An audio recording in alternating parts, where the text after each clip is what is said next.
प्रार्थना के साथ से हमारे महान, दयालु, जीवित और प्रेमी पिता परमेश्वर, हम आपका धन्यवाद करते हैं क्योंकि आपने हमें सुरक्षित रखा है, हमें जीवन के आशीष से परिपूर्ण किया है। आपने हमें किसी भी चीज की कमी नहीं होने दिया है और जरूरत के समय आप तत्काल हमारे मौजूदगा सहायता की तरह आप हमारे पास रहे, इसलिए आपका बहुत धन्यवाद। पिता परमेश्वर, आपका विशेष धन्यवाद करते हैं इस महासंघर्ष बुक क्लब के लिए, जहां हम सभी एक साथ हो इस किताब के पढ़ाई में हमने शुरुआत किया और आज हम बहुत आगे आ चुके हैं। बहुत से सच्चाइयों को हम सीख पा रहे हैं, इसलिए हम आपका बहुत बहुत धन्यवाद। पिता परमेश्वर, जब हम सभी दोबारा आज के पढ़ाई में आगे बढ़ते हैं, हम अपने आप को आपके हाथों में सौंप पवित्र आत्मा के अभिषेक और पवित्र आत्मा के उंडेले जाने के लिए प्रार्थना कि ये पढ़ाई कोई मनुष्य के विचार को ना ऊंचा हो, मनुष्य के ताकत को ना ऊंचा उठाए, पर केवल आपको ऊंचा हो, आप ही ऊंचे उठाए जाए, ताकि हर एक जो यहाँ मौजूद है या बाद में इस सेशन को सुने, वो आपकी ओर खींचा जाए। पिता परमेश्वर, आज के पढ़ाई आपके हाथों में सौंप और प्रार्थना करते हैं कि आपकी ही इच्छा पूरी। धन्यवाद करते हैं कि आपने पवित्र आत्मा के साथ सबको आशीषित किया। इस विनती को आपके प्यारे पुत्र यीशु मसीह के नाम से मांगते हैं, आमीन। हम विशेषकर परमेश्वर का धन्यवाद करना चाहते हैं क्योंकि परमेश्वर ने हम सबके जीवनों को बढ़ाया है। परमेश्वर हम सबके साथ है और यदि आप ये प्रयास करना चाहते हैं, इसको करना चाहते हैं, आप ज़रूर कीजिए। आप पिछले समय में आप जाकर देखिए, आप देखेंगे कि एक भी ऐसा समय नहीं था जब परमेश्वर आपके साथ नहीं थे। तो आइए हम परमेश्वर का धन्यवाद करना ना भूलें। आइए परमेश्वर का हम लगातार धन्यवाद और हम महिमा करते चले जाएँ, क्योंकि वो उसके योग्य हैं। क्योंकि पिता परमेश्वर यीशु मसीह ने, पिता परमेश्वर पवित्र आत्मा ने, आप देखते हैं कि जब हम उनके साथ बेवफाई के रिश्ते में थे, तब भी उन्होंने वफाई का रिश्ता हम सबके साथ बनाए रखा है। और मैं आप सबका भी मैं स्वागत करना चाहता हूँ, धन्यवाद करना चाहता हूँ कि आपने समय निकाला, आपने ये चुनाव किया कि आप जो है महासंघर्ष बुक क्लब है, इस पढ़ाई में जुड़े और जो है इस पढ़ाई में जो परमेश्वर हम सबको सिखाने वाले हैं, उस उस पढ़ाई का भाग आप हो सके। बहुत-बहुत शुक्रिया और परमेश्वर आशीष दे और परमेश्वर आप सबको भी आशीष दे। तो हम जो है ये दूसरा भाग में है, जो कि अध्याय 17 चैप्टर 17 के पढ़ाई में, जो कि हम देख रहे थे, जो कि उस संदेश के विषय में कि किस प्रकार से, जो कि हमने जिसका टाइटल, यदि हम अगर टाइटल खास तौर से देखें, तो इसका टाइटल जो है वो है सुबह के संदेश। सुबह के संदेश। और हमने देखा किस प्रकार से पवित्र शास्त्र, जो एक सबसे पवित्र और सबसे अहम और महिमा से भरा हुआ सच्चाई, जिसका जिक्र पवित्र शास्त्र बहुत ज्यादा करता है, वो है यीशु मसीह का दूसरा आगमन।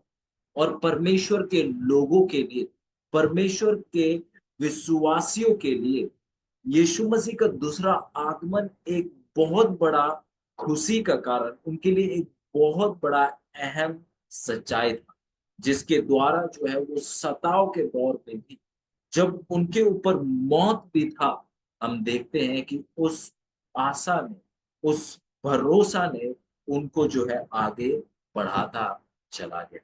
और यीशु मसीह का दूसरा आना जो है वो केवल जो है नया नियम में सुने जाने वाली सच्चाई नहीं, पर आप यदि देखें तो उस सच्चाई को जो है बहुत से पुराने नियम के याजक और पुराने नियम के जो कुल पिता है वो उनका जिक्र करते हैं।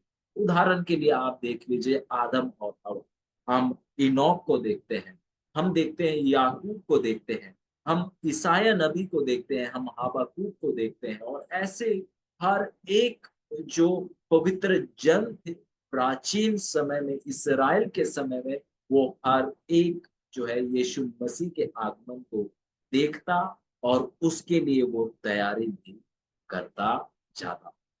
और हमने देखा कि किस प्रकार से जब यीशु मसीह स्वर्ग में उठाए जा रहे हैं, उस समय स्वर्गदूतों ने चेलों से कहा कि हे गलील के लोगों, हे गलील के मनुष्यों, आप क्या देख रहे हैं?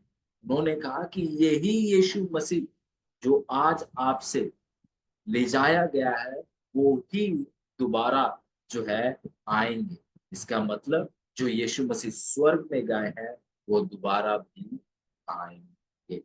हम देखते हैं कि जो परमेश्वर के सच्चे लोग हैं, उनके लिए जो है यीशु मसीह का आगमन जो है, वो उम्मीद था, जिसने उनको विश्वास में बनाए रखा। हम देखते हैं कि यीशु मसीह का आगमन जो है, चेलों के लिए उनका भविष्य को और रोशन कर दिया।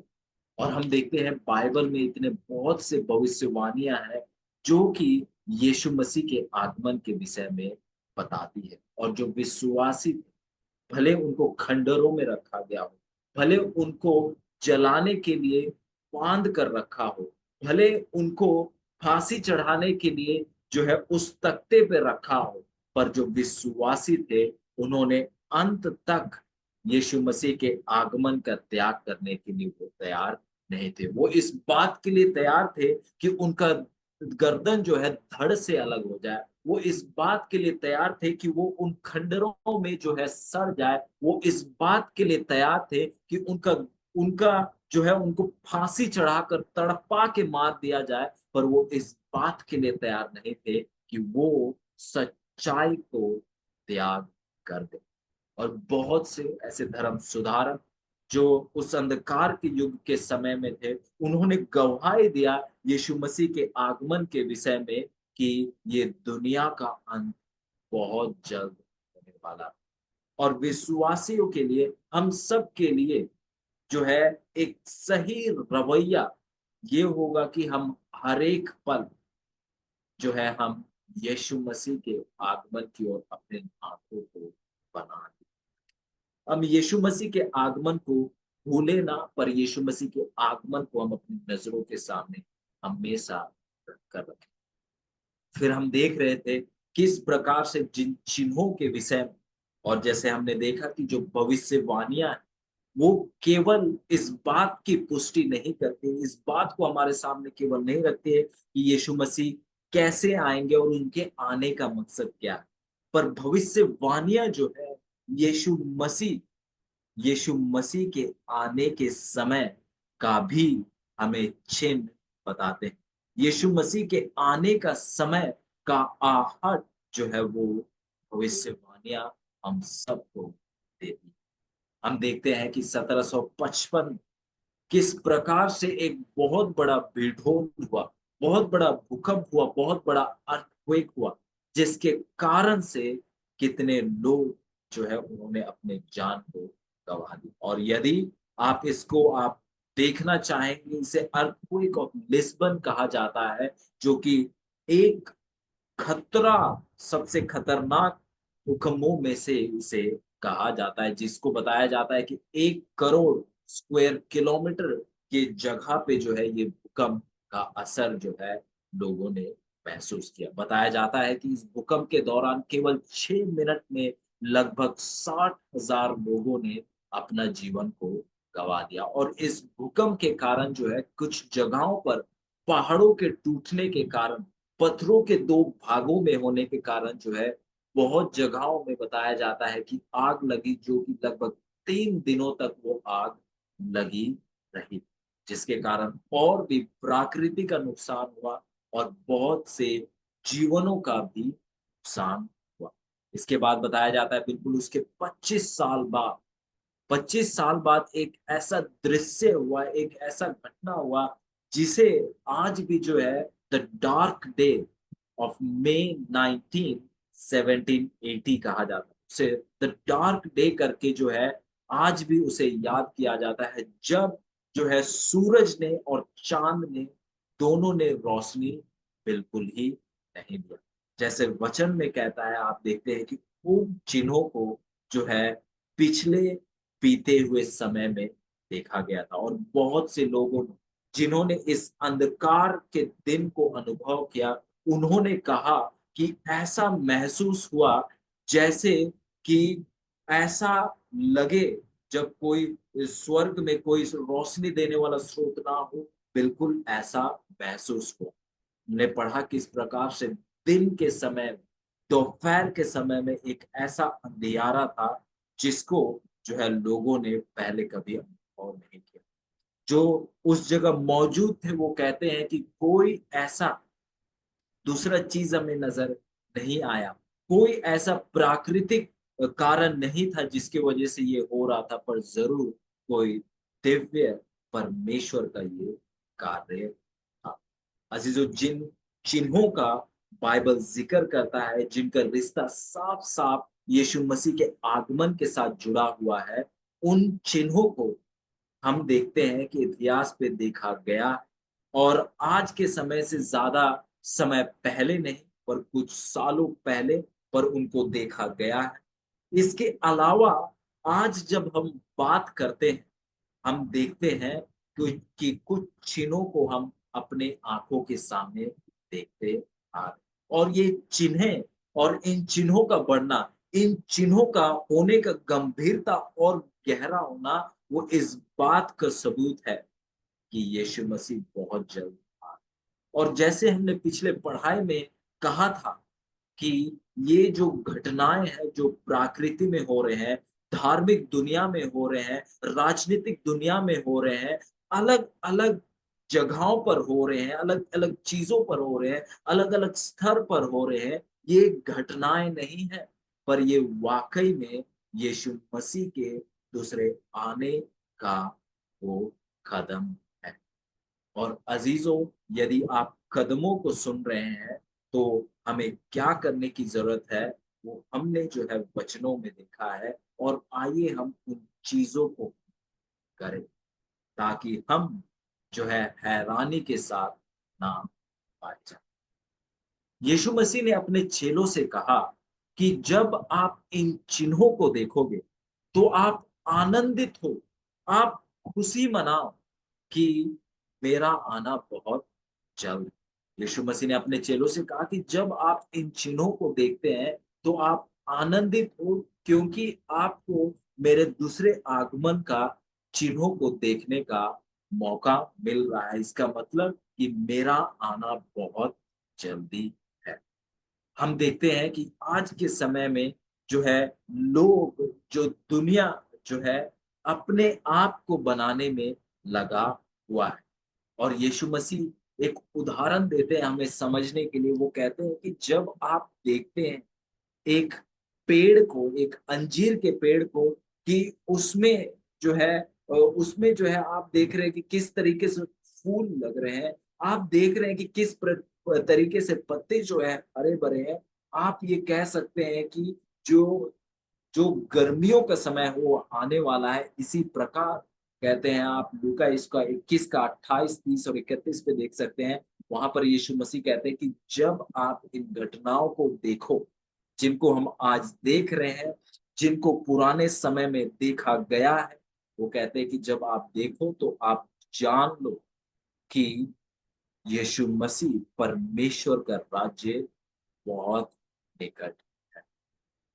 पर हम देखते हैं कि जैसे-जैसे हम यीशु मसीह के आगमन के करीब आते जा रहे हैं, दुःख के साथ ये कहना पड़ रहा है कि जो हलीमियत का रूह और जो सादगी है, आराधना है, वो जो है कलीसिया में वो घमंड के साथ और दिखावा के साथ बदल जा रहा है।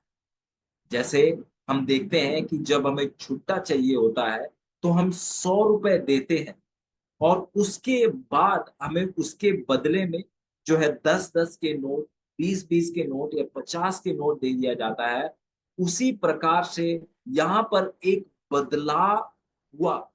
बदला हुआ कलीसिया में, और वो बदला जो है एक बहुत खतरनाक बदला था, जिसमें जो सच्चा एक विश्वासी का चरित्र था, जो कि हलीमियत का और सारधा का, उसको जो है घमंड के साथ और दिखावा के साथ उसको बदला।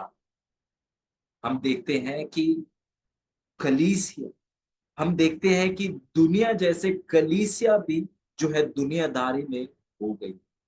अपना मनोरंजन करने में, अपने दिल के अभिलाषाओं को पूरा करने में जो है कलीसिया भी दुनिया जैसा लगा हुआ है।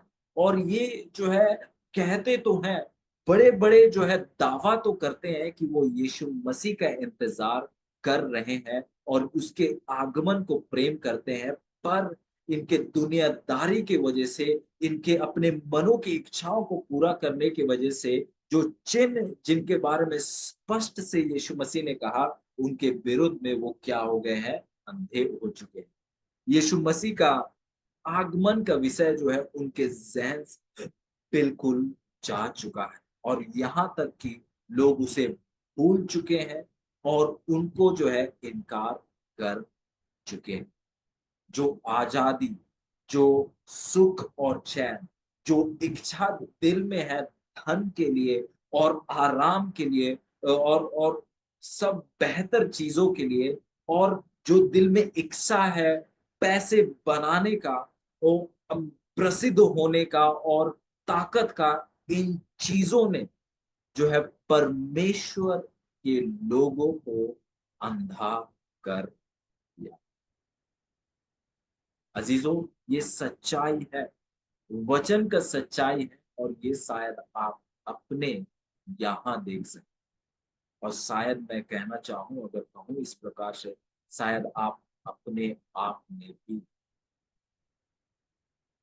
अजीजों, यीशु मसीह ने साफ तौर से हम सबों को जो है उन चिन्हों के बारे में बताया जो कि उनके आगमन से पहले होने वाली है, ताकि जब उन चीजों को देखें तो हम उनके आगमन के लिए हम तैयार हो सकें। पर हम देखते हैं जब यीशु मसीह वो भविष्यवाणी दे रहे, जब वो चिन्हों का जिक्र कर रहे थे, तो यीशु मसीह ने इस चिन्ह का भी जिक्र किया कि किस प्रकार से उसके आगमन से पहले लोग जो है वो विश्वास में किस तरीके से कमजोर हो जाए, किस तरीके से वो विश्वास से पिछड़ने लगेंगे, और किस तरीके से वो समा बिल्कुल नूह के समा की तरह होगा कि लोग खरीद बिक्री में लगेंगे, बोने में, बिल्डिंग बनाने में, शादी करने में और विवाह में देने में ही उनका जीवन जो है क्या हो जाएगा, पूर्ण रूप से उसी में जो है लगा हुआ रहेगा। और परमेश्वर उनके ज़हन से, उनके विचार से और उनके भविष्य के जीवन से बिल्कुल ही क्या हो जाएँगे? बिल्कुल दूर हो जाएँगे। जब यीशु मसीह ने भविष्यवाणी किया कि भूकंप आएगा, जब यीशु मसीह ने ये भविष्यवाणी किया कि सूरज और चाँद जो है रोशनी नहीं देंगे, जब यीशु मसीह ने भविष्यवाणी किया कि राज्य जो है एक-दूसरे के साथ शांति के साथ नहीं रहेंगे, तब यीशु मसीह ने ये भी भविष्यवाणी किया था कि किस प्रकार से कलीसिया जो है विश्वास में जो है वो पीछे होती चली जाएगी। किस तरीके से जो है कलीसिया में प्रेम ठंडा हो जाएगा। किस तरीके से कलीसिया में जो है केवल दिखावा होगा और सच्चा उपासना नहीं हो, और सच्चा उपासना नहीं हो। और जैसे प्रकाशित वाक्य की किताब में आप पढ़ते हैं कि वहाँ इस प्रकार वचन कहता है कि आप नाम के ही जीवित हैं। आप नाम के ही जीवित हैं, पर आप मरे हुए हैं। आप मरे हुए हैं, पर आप जो है बाहरी तौर से जो दिखा रहे हैं, वो क्या है? केवल दिखावा है। वो वैसा अंदरूनी तरीके से नहीं है। यहाँ पर यीशु मसीह वाकई में प्रकाशित वाक्य में हमसे ये कह रहे हैं कि आप फरीसी जैसे क्या हो गए हैं, हो चुके हैं। जो भी है वो केवल दिखावा है। और ये जो है अंत समय के भविष्यवाणियों में से एक है, जो कि यीशु मसीह के आगमन से पहले है, जो कि आज आप देखते हैं कि और ये बहुत ज़रूरी था कि परमेश्वर जो है, लोगों को उनके खतरे से जो है उनको उनको रूबरू कराए। ये बहुत ज़्यादा ज़रूरी था कि परमेश्वर जो है लोगों को उस खतरे के बारे में चेतावनी दे, जो कि जिसमें वो खुद थे। और ये बहुत ज़्यादा ज़रूरी था कि परमेश्वर उसके लिए उनको चेतावनी दे। आप यदि देखें यिर्मयाह नबी उसका 4 का 19 से लेकर 20 पे पढ़ते हैं, तो यिर्मयाह नबी वहाँ पर कहते हैं कि मेरा दिल जो है दुखित हो गया है और मैं चैन नहीं पाता हूँ, मैं शांति में नहीं रहता हूँ, क्योंकि आपने सुना होगा किस तरीके से तूरी फूँकी जा रही है, किस तरीके से युद्ध की ललकार को आप सुन रहे हैं और किस तरीके से हर एक तरफ सत्यानाश। अजीजों, ये उस अंतिम समय का दृश्य है। इस युद्ध में, इस सत्यानाश में उन लोगों का सत्यानाश होगा जो यीशु मसीह पर विश्वास नहीं करते। और इसीलिए नहीं क्योंकि परमेश्वर उनके पास उनके ऊपर इन चीजों को ला रहे हैं, पर इसीलिए क्योंकि उन्होंने जो है अपने आप को परमेश्वर से अलग और दूर रखने का चुनाव किया। और हम देखते हैं कि परमेश्वर अपने प्रेम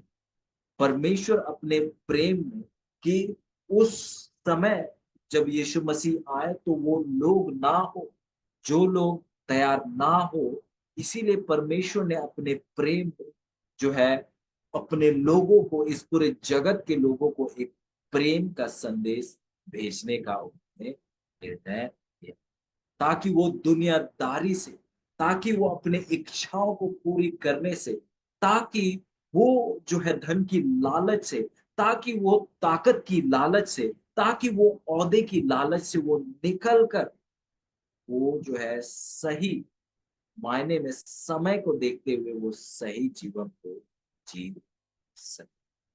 और अजीजों, यदि हम चाहते हैं, यदि आप देखना चाहते हैं कि लोग यीशु मसीह के आगमन के लिए तैयार हो, उसके लिए बहुत बड़ा जो है जागृति होना ज़रूरी है हमारे बीच में। और यदि उसे आप और ज़्यादा अ, पर्सनल बनाने चाहते हैं, तो एक बहुत बड़ा जागृति हमें खुद में ज़रूरत, क्योंकि हम देखते हैं कि आज के समय में लोग बना तो रहे हैं, लोग जो है चीज़ों को कर तो रहे हैं, पर वो हमेशा के लिए का जीवन के लिए नहीं कर रहे हैं, पर वो केवल इस जीवन के लिए कर रहे हैं। लोग जो है अंधे हो चुके हैं इस दुनिया के भाग में लगकर। और परमेश्वर के लिए बहुत ज़्यादा ज़रूरी था कि परमेश्वर जो है एक संदेश भेजे, जो कि लोगों को तैयार कर सके, ताकि जब यीशु मसीह आए तो वो उनके साथ पाए जा सके। अजीजों, जो ये संदेश है, इन चीज़ों को आपको जो है गंभीरता से इन चीज़ों को सोचने की ज़रूरत है। अज़ीज़ों, ये बहुत ज़्यादा ज़रूरत है कि हम इन बातों को केवल सुने ना, पर हम इन बातों को देखें और पूछे अपने आप से, प्रार्थना में जाकर परमेश्वर से पूछे, परमेश्वर मेरे आत्मा के साथ क्या हाल है? मैं वाक़ई में आपके साथ रिश्ता में कैसा परमेश्वर, क्योंकि नहीं चाहते कि कोई भी नाश हो, पर हर एक बचाया जाए। वो कलीसिया के सदस्य हो या वो जो है वो दुनिया में दुनियादारी में खोए हुए हो, या वे हो जिन्होंने कभी भी यीशु मसीह के बारे में नहीं सुना है। वो हर एक से प्रेम करते हैं और वो चाहते नहीं कि कोई नाश हो।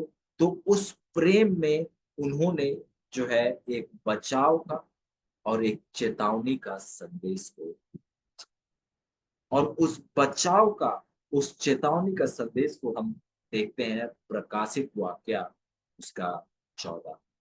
और यहाँ पर प्रकाशित वाक्य में यदि आप देखें, आप देखेंगे कि 3 स्वर्गदूत जो है आसमान में, जो है संदेश, जो कि पूरे ब्रह्मांड के लिए उस संदेश को लिए आप उन्हें देखते हैं। और यदि आप उसके संदर्भ को पढ़े, यदि आप देखेंगे किस प्रकार से जो है प्रकाशित वाक्या जो है एक-एक करके जा रहा है, आप देखेंगे कि उन 3 स्वर्गदूतों के संदेश के बाद जो तुरंत आता है वो है यीशु मसीह का दूसरा यीशु मसीह का दूसरा आ तो हम प्रकाशित वाक्य में 3 स्वर्गदूतों को देखते हैं, और तीनों स्वर्गदूत के पास एक खास संदेश है आपके लिए और मेरे लिए। और सबसे पहला संदेश जो कि है वो है न्याय के विषय में। आइए हम प्रकाशित वाक्य उसके 14 में जाएंगे और उसका हम 6 और 7 को हम पढ़ना चाहेंगे। प्रकाशित वाक्य उसका 14, उसका 6 और 7। यहाँ वचन इस प्रकार कहता है, फिर मैंने एक और स्वर्गदूत को आकाश के बीच में उड़ते हुए देखा, जिसके पास पृथ्वी पर के रहने वालों की हर एक जाति और कुल और भाषा और लोगों को सुनाने के लिए सनातन सुसमाचार था। साथ और उसने बड़े शब्द से कहा, परमेश्वर से डरो और उसकी महिमा करो, और क्योंकि उसके न्याय करने का समय आ पहुंचा है, और उसका भय करो जिसने स्वर्ग और पृथ्वी और समुद्र और जल के सोते बनाए। अजीजों, यहाँ पर हम देखते हैं कि पहला स्वर्गदूत जो प्रेम का संदेश और चेतावनी का संदेश ला रहा है, वो कहता है कि न्याय का समय आ पहुंचा है। न्याय का समय आ पहुंचा है। और अजीजों, हम जानते हैं कि न्याय जो है कब शुरू हुआ। हम जानते हैं कि किस प्रकार से 1844 22 अक्टूबर को जो है न्याय का दौर की शुरुआत हो चुकी है। और अजीजों, उस समय से जो है हम उस न्याय के दौर में हम जी रहे हैं। ये वो समय है जब हम अपने मनों को, अपने दिलों को दुख पहुंचाए। ये वो समय है कि हम देखें, हम पूछे परमेश्वर से प्रार्थना में कि मेरे आत्मा के साथ क्या है, मैं आपके साथ कहां पर। और अजीजों, ये जो संदेश है, जो सनातन सुसमाचार है, इसका प्रचार करना जो है स्वर्गदूतों को नहीं सौंपा। यहाँ जो आप स्वर्गदूत जो शब्द सुन रहे हैं, यदि आप उसको मूल भाषा में देखें तो उसका मतलब है संदेशक।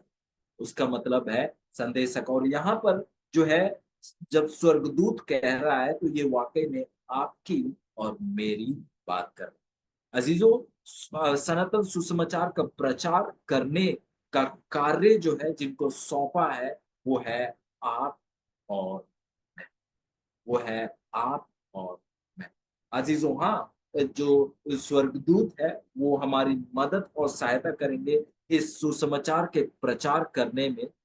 पर जो कार्य जो इसको लोगों तक पहुंचाना है वो हमें करना है, और उस काम में हमारा साथ देने के लिए जो है परमेश्वर जो है स्वर्गदूतों को नियुक्त कर चुके हैं। और जो ईमानदार, जो विश्वासी लोग हैं, वे लोग जो है हमेशा जो है परमेश्वर पवित्र आत्मा के बात को मानेंगे और वचन के हर एक बातों को वो लोग मानेंगे। और वो ही लोग जो है वो इस दुनिया को जो है चेतावनी देंगे, उस दुनिया को जो है यीशु मसीह के आगमन के बारे में वो लोग बताएंगे। केवल विश्वासी, केवल एक विश्वासी और ईमानदार जो कि परमेश्वर के साथ ईमानदार है और परमेश्वर के वचन के साथ ईमानदार है, केवल वो ही लोग जो है इस संदेश का प्रचार करें। क्योंकि वे लोग हैं जो सच्चाई के खोज में लगे हुए। उनको धन और दौलत नहीं चाहिए, उनको इमारत नहीं चाहिए, पर उनको जो चाहिए वो है वचन का गहरा सत्य। और वो उन सत्यों को इसीलिए नहीं पाना चाहते क्योंकि किसी को जवाब देना चाहते हैं, पर उन सत्यों को वो इसीलिए खोज रहे हैं, ढूँढ रहे हैं क्योंकि वो जानते हैं कि ये जो है सोने से भी कीमती है और बहुमूल्य। क्योंकि वो जो है उन सच्चाइयों को जो है अपने जीवन में जी सके और दूसरों को भी बता सके। अजीजों, अगर आज बहुत से हमारे विश्वासी भाई-बहन यदि यीशु मसीह के आगमन के विषय में प्रचार नहीं कर रहे हैं, तो कारण ये है क्योंकि वो खुद नहीं विश्वास करते। क्योंकि आप जिस चीज़ पर विश्वास नहीं करते हैं, उस चीज़ को आप किसी और को भी नहीं सौंपोगे। अज़ीज़ों, यदि आप प्रचार नहीं कर रहे हैं, इसका कारण एक ही है, क्योंकि आप जो है यीशु मसीह के आगमन पर विश्वास नहीं। क्योंकि यदि आप विश्वास करते, तो आप कभी भी चुप नहीं, कभी भी आप कहना चाहिए आप चुप ही नहीं रह पाते। पर हमारा जीवन कहाँ है? हमारा जीवन जो है दुनियावी चीज़ों में हो गया। हम जो है वचन में कम, पर हम दुनिया में ज़्यादा समय देते। हमारा ध्यान केवल धन-दौलत और घर इमारत बनाने में जो है लगा हुआ है। हम बिल्कुल नूह के समय के लोगों की तरह हो चुके हैं कि हम परमेश्वर को हम भूल चुके हैं। और यदि हम प्रचार नहीं कर रहे हैं, कारण एक ही है और इसके अलावा और कोई दूसरा कारण हो ही नहीं सकता है, क्योंकि हम यीशु मसीह के आगमन पर विश्वास। अज़ीज़ों, मैं यीशु मसीह के आगमन पर विश्वास करता हूँ, कहना एक बात है। मैं कहने के बात पर नहीं कह रहा हूँ अज़ीज़ों, पर विश्वास। आप कहते हैं, मैं मानता हूँ आप कहते हैं कि यीशु मसीह आने वाले हैं। मैं सहमत हूँ, मैं विश्वास करता हूँ कि आप कहते हैं यीशु मसीह आने वाले हैं, पर क्या आप विश्वास करते हैं? यदि आप विश्वास करते, तो आप चुप नहीं रहते। अजीजों, विश्वास का ही ये चरित्र है कि अगर आपने विश्वास किया तो आप चुप नहीं रह पाएंगे। उदाहरण के लिए वो समारिया की औरत जो है, जब उसे विश्वास हो गया कि ये ही मसीहा है, तो वो चुपचाप नहीं रही और आपको पता है उसने यीशु मसीह को पानी भी नहीं पिलाया, क्योंकि वो इस सच्चाई को लोगों को बताने के लिए इतनी ज्यादा, वो उसमें इतना ज़्यादा वो जो इच्छा आया उस सच्चाई को बताने के लिए कि वो रोक नहीं पाई अपने आप को, और वो भाग कर समारिया में चली गई और सबको वो बताने।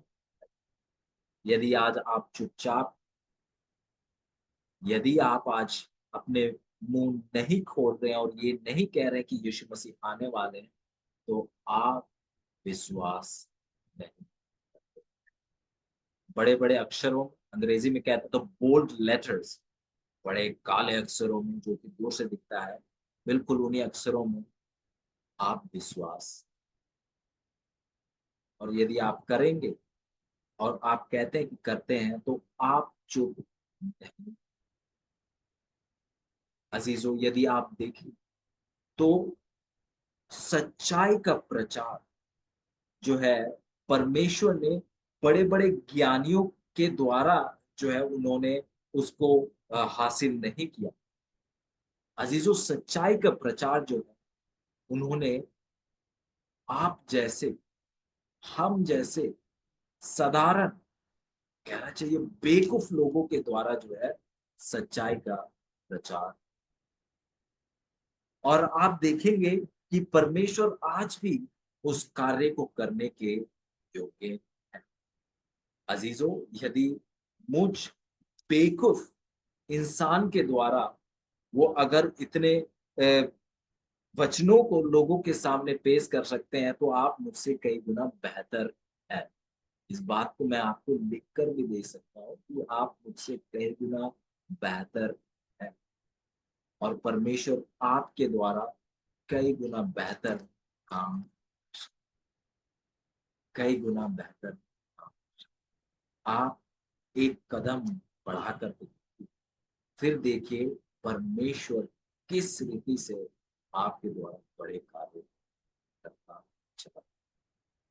जो भी जो भी अपने जीवन में जिसका एक मकसद हो, वो ये कि मैं परमेश्वर के इच्छा को पूरी करूँगा और वो जो है सच्चाई के खोज में रहता है, वो जो है और रोशनी को क्या करता जाएगा? प्राप्त करता। अज़ीज़ों, आप चुप मत रहिए, क्योंकि जो सच्चाई आपके पास है, वो कोई मन ग्रंथ कहानी नहीं है, वो सच है।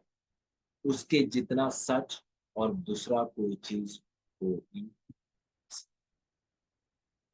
यदि आप यीशु मसीह के पहले आगमन को देखें, हम देखते हैं कि जो याजक थे, उनको आप देखेंगे कि वे जो है उस पवित्र नगर में रहते थे और परमेश्वर ने उन्हें जो है पवित्र शास्त्र को पढ़ने का और उनको लोगों के साथ साझा करने का कार्य को दिया था।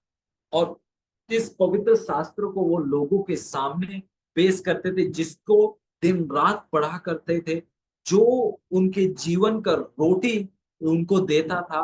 हम देखते हैं कि उसमें जो है हर एक वो बातें लिखी हुई थे जो कि यीशु मसीह के पहले आगमन के साथ जुड़ा हुआ।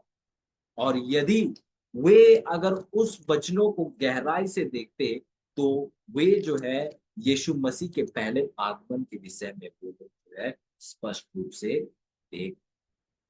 हम देखते हैं कि मीका की किताब में यीशु मसीह का जन्म स्थान को स्पष्ट रूप से बताया गया है। यदि हम दानियल की किताब में देखें, तो यीशु मसीह के क्रूस पे चढ़ाए जाने का, उनके बपतिस्मा के समय का, फिर किस प्रकार से वो 490 वर्ष का जो समय है, जो कि इसराइलियों के लिए नियुक्त किया गया है, वो कब समाप्त होगा? उन सभी बातों को जो है परमेश्वर ने, जो फरीसी लोग थे, जो याजक थे, उनको जो है परमेश्वर ने सौंप रखा था और वो इन बातों को लोगों के साथ भी क्या किया करते थे? साझा करते थे। उनके पास हर एक वो सच्चाई थी, जो कि ज़रूरी था, जिसके द्वारा जो है वो यीशु मसीह के आगमन के लिए, पहले आगमन के लिए तैयार हो सके। पर हम देखते हैं फरीसी हो गए, सदूकी हो गए या आप याजकों को देख लीजिए, वो लोग इतना जो है दुनियावी चीज़ों में ताकत के हासिल करने में इतना वो अंधे हो गए थे कि उन्होंने जो ताकत और जो आदर और सम्मान परमेश्वर ने दिया, उसको उन्हें भूल गए और जो चीज़ को भी करते, जो है वो गलत ही। उन्होंने वचन का अध्ययन नहीं किया, इसीलिए उनको यीशु मसीह का जन्म का स्थान, जन्म का समय, किस स्थिति में जन्म होगा, उनको बिल्कुल ही नहीं पता था। वो लोग जो है ओहदे के लिए, वो लोग ताकत के लिए, धन के लिए, इसके लिए वो अंधे हो गए थे और इस कारण से उन्होंने जो है कभी वचन को गहराई से सुनने का समय। हम देखते हैं कि यीशु मसीह के माता-पिता मरियम और जोसेफ, वो जो है नाज़रत से आते हैं और नाज़रत से बतलहम को आते हैं और वहाँ पर किसी को कोई खबर नहीं कि एक ऐसा इतिहास में सबसे बड़ा जो है, एक जो है घटना होने वाला है, जो कि इस दुनिया का उद्धारकर्ता का जन्म। और स्वर्गदूत जो थे, वो बड़े बड़े बड़े बड़े उत्साह के साथ इस दिन का इंतजार कर रहे थे। वो सोच रहे थे कि ये वो समय होगा जब पृथ्वी में बिल्कुल रौनक होगी, पृथ्वी में जश्न होगा, क्योंकि उद्धारकर्ता का जन्म होने वाला है। क्योंकि राजाओं का राजा जो कि ब्रह्मांड को चलाता है, जो जिसने ब्रह्मांड को बनाया, वो जो है अपने सिंहासन से उतर कर इस पृथ्वी में आ रहा है, मनुष्य का चरित्र को ले रहा है ताकि उनको बचा सके। वो सोच रहे थे कि पृथ्वी में एक बहुत बड़ा जश्न होगा और बहुत अद्भुत तरीके से जो है यीशु मसीह का स्वागत किया जाएगा। पर वो लोग हैरान वो लोग हैरान थे कि ऐसा कुछ बिल्कुल ही। जब एक स्वर्गदूत इस पृथ्वी पर आया इसीलिए आया ताकि वो लोगों को तैयार कर सके, ताकि वे जो है यीशु मसीह का स्वागत जब उनका जन्म हो, उसके स्वागत के लिए वो वहां मौजूद हो सके। जब वो स्वर्गदूत आया इस पृथ्वी में इस मकसद से कि किसी को मैं उनके आगमन के विषय में मैं बताऊं। पर जब वो स्वर्गदूत आता है तो वो देखता है कि कोई भी उसके पहले आगमन का इंतजार नहीं करता। वो कोई भी परमेश्वर की महिमा के लिए वो कोई भी परमेश्वर की महिमा के लिए जो है शब्द को बिल्कुल ही नहीं सुनता है। और ये जो स्वर्गदूत है कई समय तक इसी रीति से जो है पूरे पृथ्वी में घूमता रहा, इसी खोज में कि मैं कहीं तो उन लोगों को पाऊं जिनको जो है यीशु मसीह का मसीहा का इंतजार है।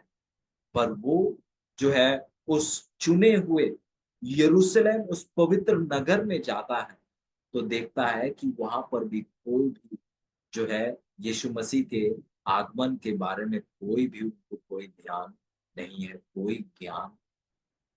मंदिर जहां पर सालों साल तक बलि किए जाते थे, जो बलि यीशु मसीह को पेश करते थे, वो जब उस मंदिर के यहाँ जाता है देखता है कि वहां पर याजक बलियां कर रहे हैं, पर वो जो है वो बलि भी जो है जैसे परमेश्वर ने कहा वैसा नहीं कर। जब फरीसियों को देखता है तो फरीसी जो है अपने घमंड में वो खोए हुए हैं, बड़े-बड़े शब्दों में प्रार्थना कर रहे हैं, लोगों को नीचा देख रहे हैं और उन्हें भी जो है यीशु मसीह के आगमन के विषय में कोई चिंता नहीं। वो जगह-जगह जाता स्वर्गदूत, पर हर एक जगह जब वो जाता तो वो देखता है कि किसी के ज्ञान में यीशु मसीह का आगमन जो है वो बिल्कुल ही। ये उस समय की बात है जब स्वर्गदूत जो है उस सच्चाई को लोगों को सौंपने के लिए, उस सच्चाई को लोगों को बताने के लिए आया कि उद्धारकर्ता का आने का समय हो था। और उसके बाद जब उसे कोई सबूत नहीं दिखा कि लोग यीशु मसीह के आगमन का इंतजार कर रहे हैं, तो वो जो है निराशा के साथ, दुःख के साथ जो है वो अब स्वर्ग की ओर लौटने वाला। ये संदेश को लेकर वो जाने वाला था कि पृथ्वी में तो कोई भी मसीहा का इंतजार नहीं कर रहा है। उनके तो ध्यान में, उनके ज्ञान में उनका आगमन तो है ही नहीं। इस दुःख के संदेश के साथ वो अब स्वर्ग की ओर जाने लग रहा। उसी समय वो देखता है कि एक छोटे से गडेरियों का समूह जो है उस रात के समय में जो है उस मैदान में है। जो लोग आग लगाए हुए आसमान की ओर देख रहे हैं, तारों को देख रहे हैं और तारों को देखते हुए जो है वो यीशु मसीह के पहले आगमन के विषय में वो बात कर रहे हैं। मसीहा के आने के विषय में बात कर रहे हैं और कह रहे हैं कि किस प्रकार जब मसीहा आएगा तो हमें जो है छुटकारा दिलाएगा, हमें उद्धार देगा, हम इस पाप से बचाए जाएंगे। उस विषय में वो बात कर रहे थे। और जब इस चीज को देखता है तो फिर वहां पर अपने आप को प्रकट करता है और ये खुशी का संदेश जो है उनको बताता है कि मसीहा आने वाले हैं और वो आ चुके हैं और उसके लिए उनको चिन्ह भी देता है। और इसके साथ साथ केवल एक स्वर्गदूत ने, बहुत से स्वर्गदूत आते हैं ऐसा जैसे कि जो खबर जो वो इन चरवाहों को दे रहे थे वो जो है बहुत इतनी भारी है कि हमें जो है हम सबको भी जाना होगा। पर वो इसीलिए आए क्योंकि ये इतनी खुशी का संदेश था कि वो स्वर्गदूत सब जो है अपने आप को ठहर कर जो है स्वर्ग में नहीं रख सके, पर वो एक बहुत बड़ी संख्या में आए और वो गीत गाने लगे और वहां जो है कि रोशनी से जो है चमक नजर आ। अजीजों, बहुत बड़ा सीख को हम यहाँ पर हम सीखते हैं। बहुत बड़ा सीख को हम यहाँ देखते हैं कि परमेश्वर जो है क्या देता है उन लोगों को जो लोग परमेश्वर के विषय में उम्मीद कर रहे हैं। हम उस सच्चाई को देखते हैं कि जो लोग सच्चाई को पाते हैं और उस सच्चाई को अपने ज़हन में रखते हैं और उस सच्चाई के अनुसार अपने जीवन को देखते हैं और जीते हैं, उनको और सच्चाई किस प्रकार से परमेश्वर उनके सामने पेश।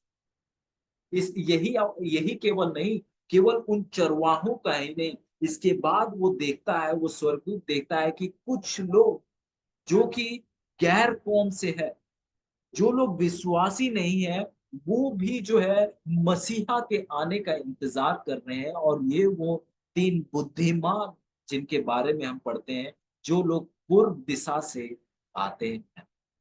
जो लोग पूर्व दिशा से आते हैं, उनके विषय में वो लोग विश्वासी नहीं है, वो लोग गैर लोगों हैं, पर वे लोग जो है प्रकृति का पढ़ाई करते थे और जब उस प्रकृति और हम जानते हैं कि जो प्रकृति है, वो एक जो है कहेंगे वो दूसरा बाइबल है।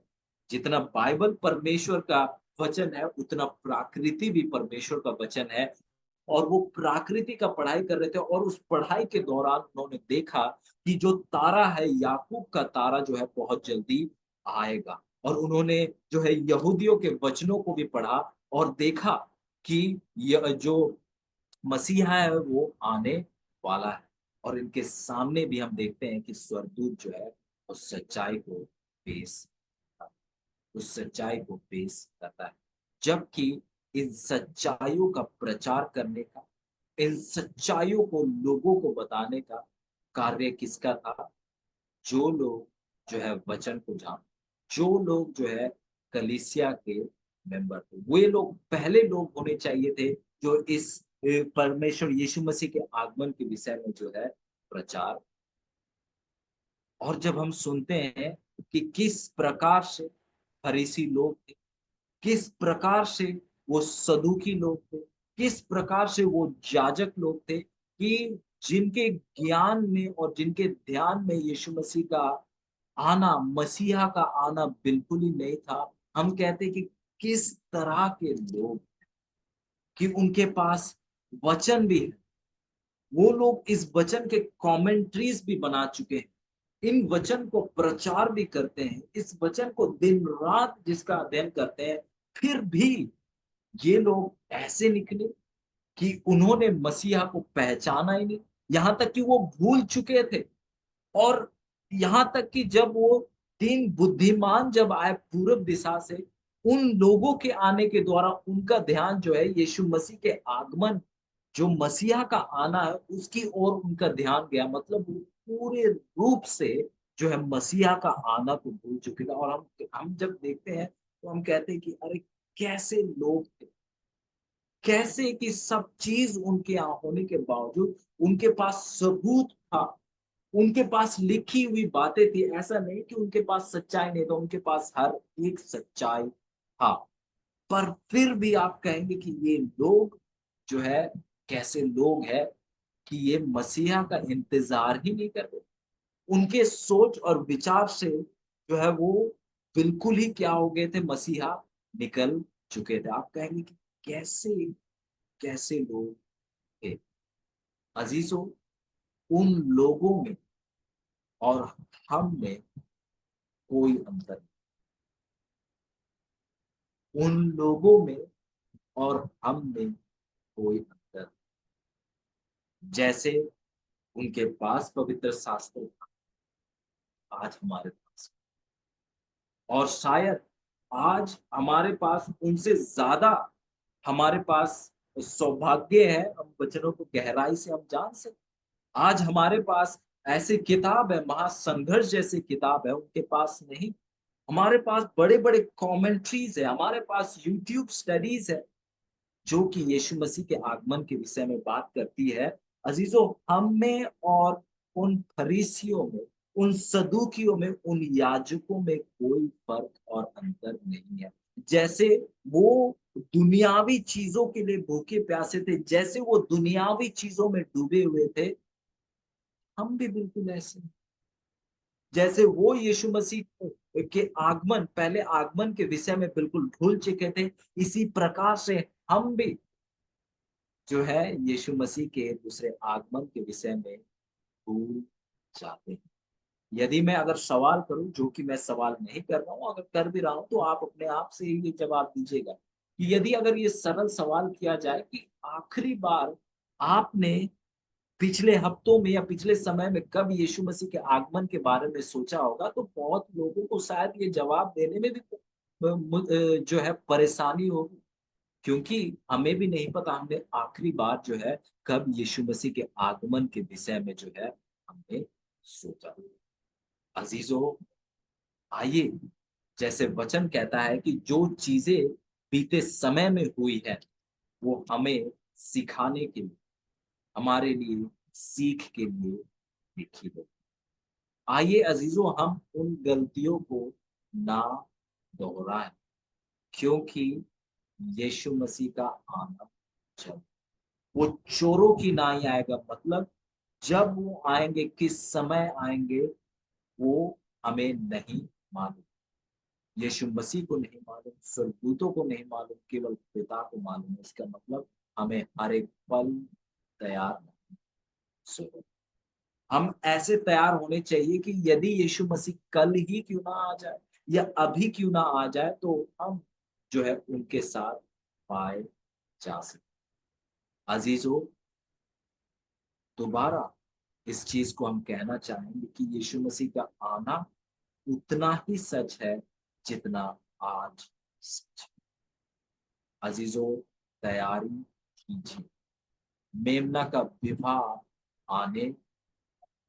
अजीजों, हर एक पल जो आप जीते हैं, आप किसी को यीशु मसीह के बारे में बताने के लिए आप अपना जीवन जिए, क्योंकि आपका मुंह ना खोलना, आपका ना बताना इस बात का सबूत है कि आप विश्वास नहीं करते। और यदि आप विश्वास करते हैं तो आप जो है चुप नहीं रह पाते, आप चुप नहीं।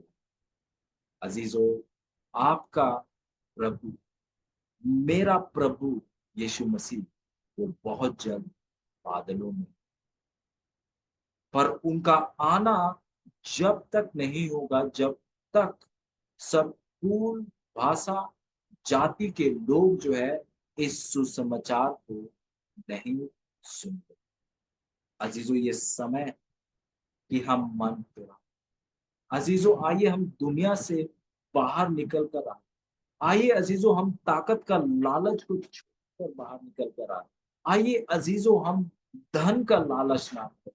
आइए अजीजों, हम इमारत बनाने में ना लगाएं, और आइए अजीजों, हम हर एक पल जो है यीशु मसीह के करीब रहे, अपने नजरों को उन पर बनाए रखे और दूसरों को भी सहायता करे, ताकि वो भी अपनी नजरों को यीशु मसीह पर,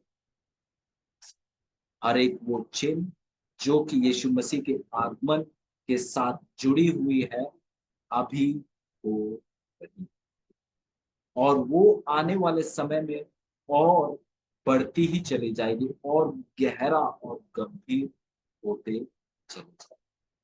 अजीजों, आइए हम उसके सहकर्मी हों और उस कार्य को पूरा करने में लगे। परमेश्वर ने हमें किसी को परिवर्तन करने के लिए नहीं बुलाया, पर हमें जो है सच्चाई का प्रचार, और जब आप प्रचार करेंगे तो पवित्र आत्मा मनों को परिवर्तन। अजीजों, आइए हम परमेश्वर का सहकर्मी, और आइए हम इस सच्चाई को, जब तक परमेश्वर हमें जीवन देते हैं, इस सच्चाई पर बने रहे, और इस सच्चाई को हम अपने जीवन पर भी जीते रहे। यदि ये आपकी इच्छा है तो आइए मेरे साथ प्रार्थना में जुड़िए, और आइए प्रार्थना। महान दयालु स्वर्गीय पिता, हम आपका धन्यवाद करते हैं आज के दिन के लिए, आज के पढ़ाई के लिए, पिता परमेश्वर, हम आप पर विश्वास करते हैं, आपके आगमन पर विश्वास। हमारे साथ होइए कि हम इस सच्चाई को दूसरों को भी बताने में। हम प्रार्थना करते हैं कि आप हमारे विश्वासों को हमारे साथ हो, कि हम अपने पिताओं की तरह गलती ना कर बैठे कि हम दुनिया में खो जाए और आपको हमारे साथ हो, कि हम आपको पाए और दुनिया को खो जाए, क्योंकि आपको पाना। धन्यवाद करते हुए इस विनती को यीशु मसीह के नाम से।